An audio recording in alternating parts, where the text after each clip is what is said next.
तो रोज़े क़यामत मैं इसकी गिरबान पकड़ कर अपना हिसाब लूँगा। ला इलाहा इल्लल्लाह मुहम्मदुर रसूलुल्लाह। मैं इस कलमे की कसम खाता हूँ, अगर मैं झूठ बोलूँ तो मुझे कब्र भी नसीब ना हो। जो मेन टॉपिक था कि खिज़र उमर को मैंने क्यों छोड़ा, वो आपको नहीं बता पाया था, इसलिए मैं आज बता रहा हूँ। सबसे पहले दोस्तों कि आज मैं आपको जो कुछ बताने वाला हूँ सच बताऊंगा, किसी किस्म का कोई झूठ नहीं होगा। ला इलाहा इल्लल्लाह मुहम्मदुर रसूलुल्लाह। मैं इस कलमे की कसम खाता हूँ, अगर मैं झूठ बोलूँ तो मुझे कब्र भी नसीब ना हो। मैं आपको सीधी बात बताऊंगा, खिज़र उमर और मैं काफ़ी टाइम से इकट्ठे थे। ये सोशल मीडिया पे तो हम बाद में आए थे। हमारी काफ़ी गहरी दोस्ती थी। उसकी अपनी शॉप हुआ करती थी, मेरी अपनी शॉप। हम दोनों का शाम को इकट्ठे मिलना, दिन को एक दिन वो मेरी शॉप पे आ जाया करता था, एक दिन मैं उसके पास चला जाया करता था। मतलब कि अगर मुझे जो शादी का किसी ने कार्ड भेजा है तो खिज़र भाई मेरे साथ जाते थे, और उससे किसी ने शादी का कार्ड भेजा है तो वो मेरे बगैर नहीं जाता था। हम कुल खानियों पर भी इकट्ठे जाते थे। मतलब कि इतनी हमारी गहरी दोस्ती थी। उसके बाद हमें टिकटॉक का शौक़ हुआ करता था, वो भी फ़कत एक फ़ेम हासिल करने के लिए कि यार हम जहाँ पे गए हुए हैं लोग हमें जानते हों।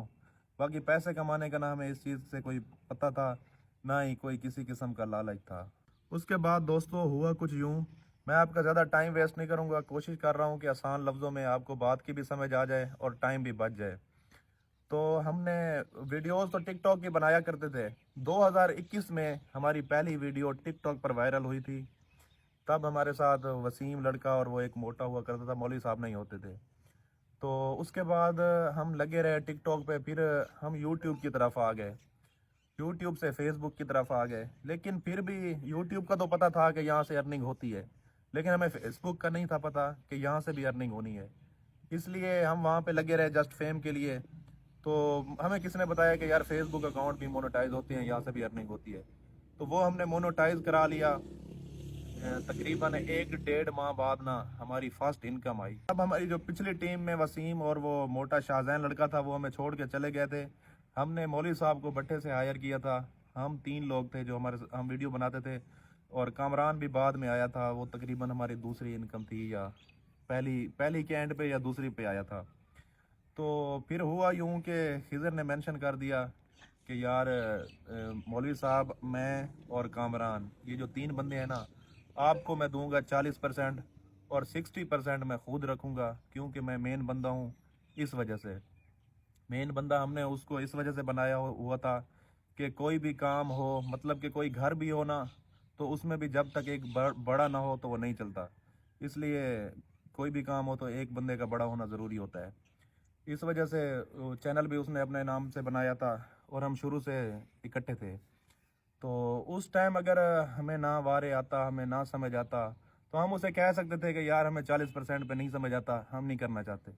लेकिन हमने कोई डिमांड नहीं की। हम ये भी कह सकते थे कि यार हम 3 बंदे हैं, हमें आप 60% दें, 40% आप खुद रखें। लेकिन हमने किसी किस्म की कोई डिमांड नहीं की। उसे बस ये कहा है कि यार तू भाई है, जैसे तुझे बेहतर लगे वैसे कर ले। तो फिर उसके बाद निज़ाम चलता रहा। मतलब कि 1-2 अर्निंग आई, उसने हमें बताया कि यार इतनी आई है, इतने आपके बनते हैं, इतने मेरे बनते हैं। मतलब जैसे था वो हमने डिवाइड किया। उसके बाद निज़ाम चलता रहा। उसने कहा कि यार आप मुझसे खर्चा पानी ले लिया करें, आप फजूल खर्ची कर जाते हैं, अगर आपकी सेविंग हो जाएगी तो आप लोगों का अपना ही फ़ायदा है। मैं ये चाहता हूँ कि आगे चल के हम जो भी कारोबार करें, उसने कहा था कि हम कपड़े का एक ब्रांड बनाएंगे। तो वहाँ पे भी जिस तरह हम यहाँ पे 60-40 हैं, तो वहाँ पे भी ऐसे ही 60-40 चलेंगे। तो इस वजह से हमने भी मतलब कि अंधा इतबार किया उस पर, कभी किसी चीज़ की कोई डिमांड नहीं की। जैसे उसने कहा हमने यस किया। उसके बाद दोस्तों हमने एक गाड़ी ली, आल्टो, इस्लामाबाद से, न्यू 0 मीटर। कुछ अरसे बाद निज़ाम चलता रहा तो उसने सिविक ले ली। तो मैंने कहा यार ये आल्टो मैं रख लेता हूँ। मेरी मोबाइल शॉप थी, जैसा कि आप लोग जानते होंगे, शुरू शुरू में आप वीडियोस में देखा करते होंगे। 2022 के छठे माह मैंने दुकान अपनी सेल की थी।